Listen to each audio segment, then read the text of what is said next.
दिन से बोतल चढ़ता, 4 दिन से पानी चढ़ता हमारा यारा के, 4 दिन से बोतल चढ़ता।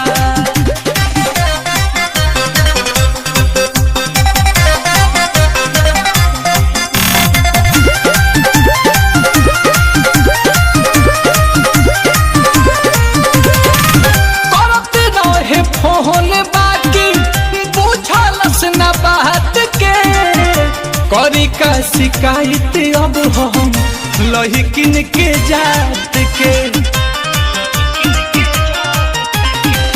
करत रहे फोन बाकी बुझलस न बात के, करी का शिकायत अब हम लहिकिन के जात के।